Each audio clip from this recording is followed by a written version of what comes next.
Hey everyone, so Monday the 18th of July, and it's a red day today. Unfortunately, you've got to accept the fact that red days do happen. But why is it a red day? Well, we've got really good accuracy. Traded 6 stocks today, and one of them went against us. So why is it red? I mean, you may well ask. Unfortunately, the only stock that did go against us was Intelligent Living, and it was a big. So the ticker is ILAG. It was a big mover on the day, but we lost $5,000, just over $5,000 on this one stock. We almost made it back up on the rest of the things that we traded, but very choppy trading day today. Very choppy trading day. When we look at what we were trading, what moved, what had volume, the kind of volatility that was had, and I'll show you what I'm talking about in just a second. But it was very difficult to trade and to find reliable breakouts and reliable moves. So as a pattern breakout trader, which is essentially what I am, if we're not getting the volume or we're not getting the volatility, those are the two key criteria that I need for day trading. And if I have one without the other, there's no trade. So whilst we did find stocks to trade, the continuity was difficult to find. So we would trade something, then we'll get faked out, or trade something, make a profit, and then get stopped out, and then it would reverse, and then we'd move on to something else. And what we just left, very much a shiny object syndrome. What had just left, and then rally whilst we're not looking while we're trading something else. So yeah, a difficult day's trading. So let's have a look through what we actually did today. Okay, so the first thing we traded was ADN. We missed this move up. So I normally can trade from 7:30. So a great entry here would have been for the break of $3 or $2.90. And this little red candle here, this pullback, and then the move up, first candle make a new high. That would have been absolutely perfect entry. The break of $2.90, so $2.91, the move up, that would have been really, really good. And we've been able to get up there, but we didn't, unfortunately. So we ended up with, we got in on this pullback here. So we got this pullback here, and then it started to move up, and that's where we got in. So we got in, we was able to ride that up, and we make a profit, got out at the top, and then it started to consolidate, move sideways. So that's pretty much it with the ADN for us. We didn't really trade that any further. That was it. And we got $500 out of that. So even though that moved up, and then it came back down and consolidated. So $500. We traded AMC, and you can see that the movement during the day with AMC.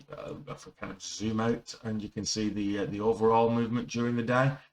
It moved up really well, pulled back hard, and you can see how choppy it was for AMC. So it moved up, pulled back hard, again back to the VWAP, moved up, then starts to be choppy. You're getting steady gains, but it's choppy throughout most of the day.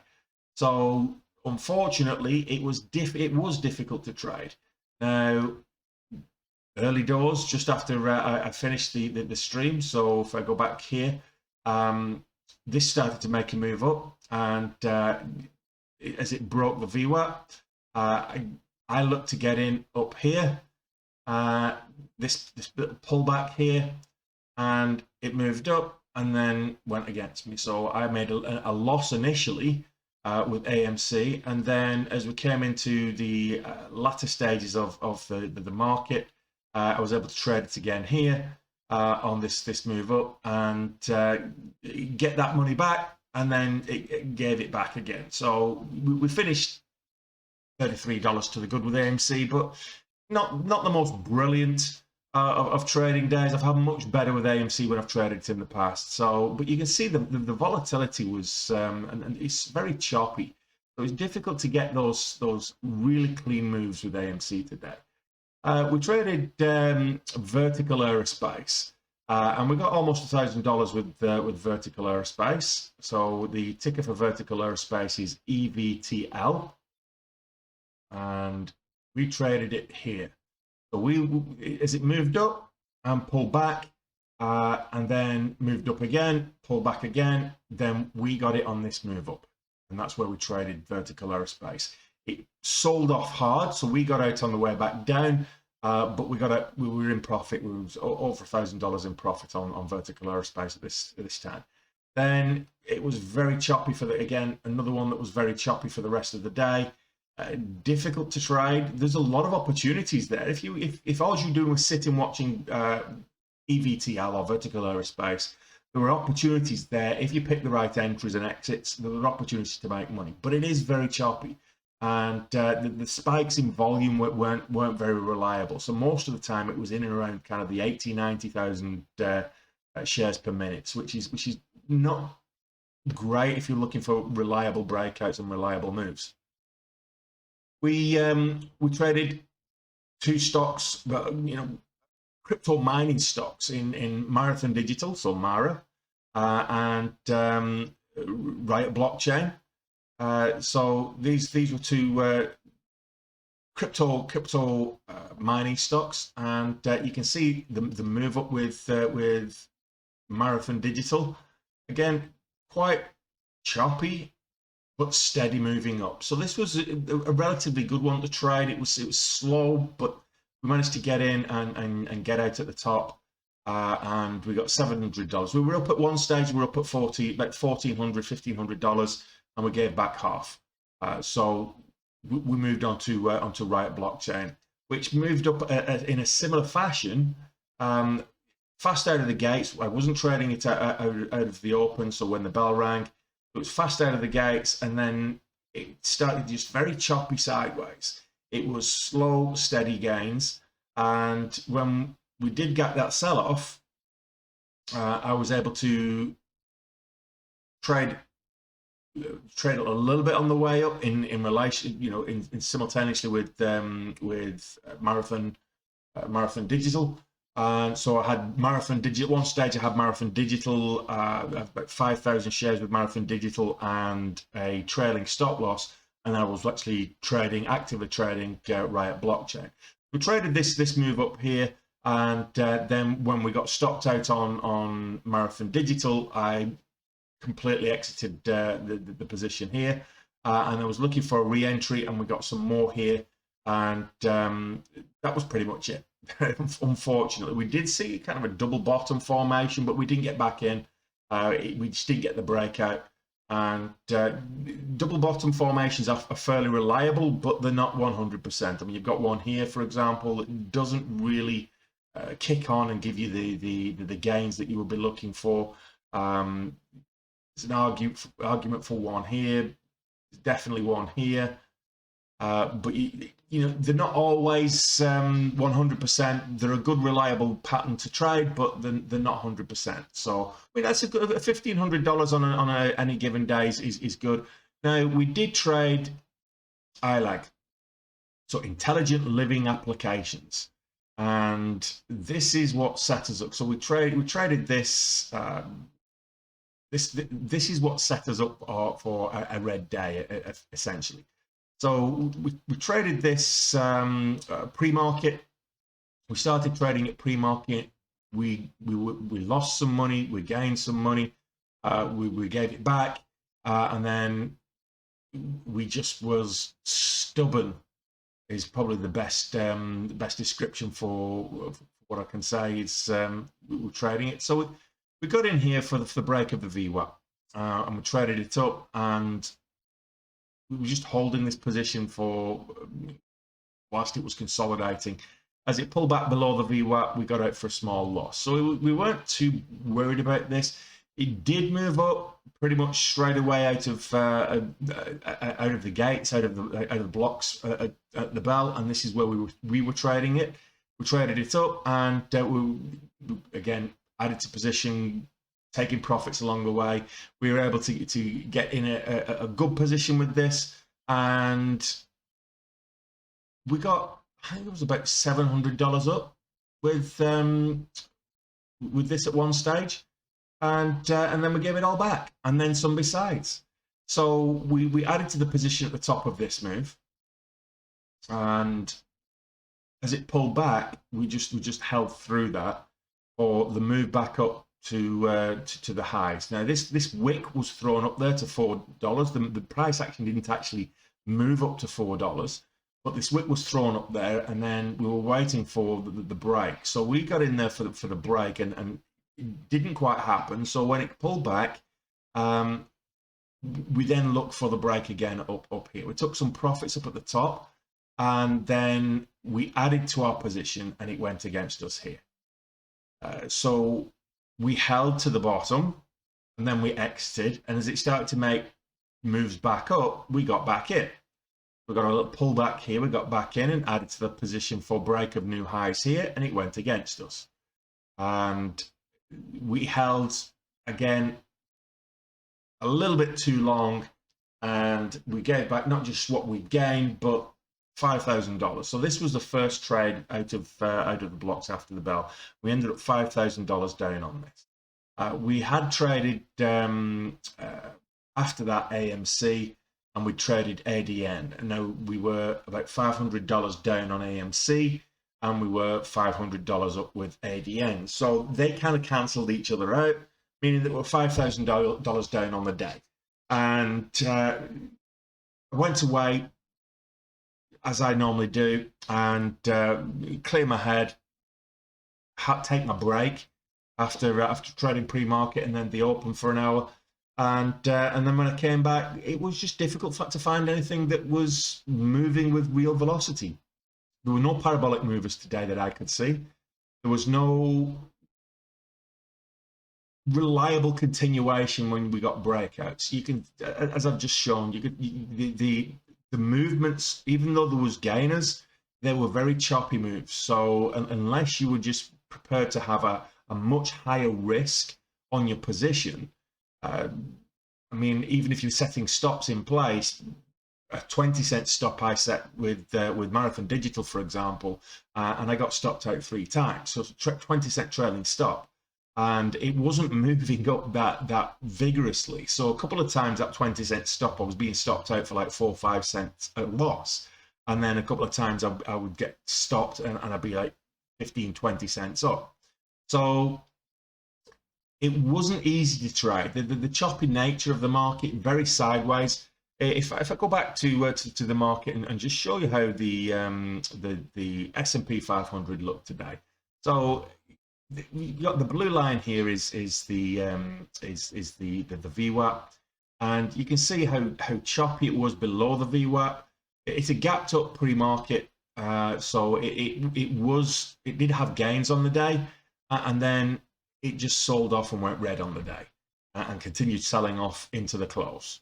So you can see that the wider market and all the markets, the Nasdaq, the Dow Jones, the Russell Index, all of the markets were behaved in a very similar fashion. High cap stocks were very similar in terms of their movement as well. So let's have a look at the market maps today, shall we? And see how they got on. Overall, let's look at the S&P 500 and what that looks like today. If I bring that up, and we can have a quick look at this. Bring that here. You can see straight away that the S&P 500 it's a mixed bag. There's probably more red than there is green. I mean, Google's down, or Alphabet. Despite the stock split, 20-to-1 stock split, you think that they're making themselves more affordable to Joe Public. So despite the stock split, it's still dropped 2.5%. Facebook up 1.5%. Look at the full map. You can see that we've got quite a lot of green in certain areas. Energy was green. We got green in certain areas around communications and consumer cyclical. Technology was heavily red. So this is what the healthcare was definitely red. So this is what the overall market looked like today in terms of gains on the day. It's not the worst that I've seen. It's certainly not the best that I've seen. So hopefully we'll get a little bit of a rally tomorrow. If not, we'll see what happens. Okay, so that's the markets, and where are we in terms of goal for the month? I mean, let's go back to our reports, and if we go back to 2022, I can just pull up the reports here. So we could, the goal is to get to $1 million this year in profits. You can see that May wasn't a good month for us. We had too many red days in May, and we had some big red days as well. June was one of the best ever trading months for us. But before today, we had July. So what does July look like? We had a red day on the first Friday. We had a red day last Tuesday, and we've got a red day today. It's good that the red that we're seeing is small. Granted, the 10,000 red on the 8th wasn't exactly a small day, but we more than covered that the following trading day on the Monday.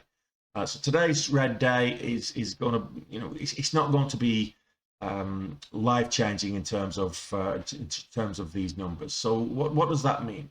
If we're looking to try and get to $1 million this year, we've got 583,000 already in the bag. This is trade profit. This doesn't take into account transaction fees, commissions, etc. We have a little bit more off that. I think we're about 430 net at the moment, so we've still got a way to go. But if we look at the statistics for this year, we've got a profit factor of 2, which is really good. We're winners versus loss in terms of trade accuracy. We're about a 2-to-1 ratio there. If we look at our win versus loss expectation, it's about a 2-to-1 ratio there as well. So that's pretty much on point. The cumulative P&L, it's a very, very messy move up, but it's an upwards profit and loss curve, which is what we're looking for. So we'll be slight drawdown after today. Our trade expectation, every trade that we take it basically says that we're getting $1,300 from each trade, and the win-loss ratios there again. And it's really good. This is a really good platform to use to analyze your trades. You get to see what day of the week your performance is best. You can see that I do perform best in the middle of the week. It's almost like a bell curve here in its own right. I do well on Fridays and Tuesdays as well. Thursdays, Mondays tend to be my worst. So the fact that I've got a red day today, it doesn't come as a surprise. If we look at performance by hour, pre-market is not really doing me a lot of favors. So that first hour of the market open is really where I make most of my gains. Between 9:30 and 10:30 is where I make most of my gains. So far this year, I look at January was a good month. June, my best month of the year, my second best month ever. So we're having a good year. If we can continue at this rate, so my average daily gain is $4,500. If I can continue at this rate to the end of the year with an average of 4,500 or better, we will get to that 7-figure number on the year. So that's the goal, that's the aim, and hopefully we will attain that. It's not as easy as I try to make it look. My results are not normal for the industry. Most people do lose money day trading, but a lot of that is down to the fact that they don't manage the risk properly, or they approach the markets with a gambling mindset. They've got no strategy. If you don't know what you're doing with the markets, this is not a casino. You shouldn't be gambling. You should be taking calculated risks, yes, but you should not be gambling. So managing your risk, managing your equity is absolutely key. So it's important that if you're going to be a profitable trader, it's important that you do that. Okay, so 1400 down on the day. A little bit worse than I wanted, but if we can keep our red days to under 2,000 and our green days over 5,000, I'll be a very happy bunny by the end of the year. So we'll be doing it all again tomorrow. So remember to smash the thumbs up button, the like button, and subscribe to the channel. You get a notification when I go live if you subscribe to the channel. Or hit the notification bell, and you'll also be notified when I drop a new video. So I've got a lot of tutorials. Check out the Learn to Trade playlist. There's a lot of free tutorials in there for you to learn how to day trade and some of the methodologies and some of the tactics that I use to be consistently profitable. Check out the links in the description. Benzinga is what I use. Check them out for free. I use them for finding my stock picks, my trades to make, and it basically tells me what's moving, when it's moving, why it's moving, how much it's moving, and how much volume it has, how many people are trading it, how many trades, how many shares traded, etc. So everything that you need to know, take a position, and be confident of a profitable outcome. So that's Benzinga. Check it out, and I'll be back at it tomorrow. 90 minutes before the market opens, so that'll be 8 o'clock East Coast, or where I'm based in Dublin, Ireland, it's 1 p.m. So UK, Ireland, 2 p.m. on the continent of Europe. So work it out yourself what your what time it is that you're. So it's 90 minutes before the market opens, and we'll be trading for an hour after the bell as well. So we trade for 2.5 hours live every day. We often come back for the last hour of the market, affectionately known as power hour. So come for us, come join us for the first session, and depending on how we perform, we may even be live for power hour later in the evening. So we're back at it tomorrow. Come join us, and I'll see you there. Enjoy the rest of your evening.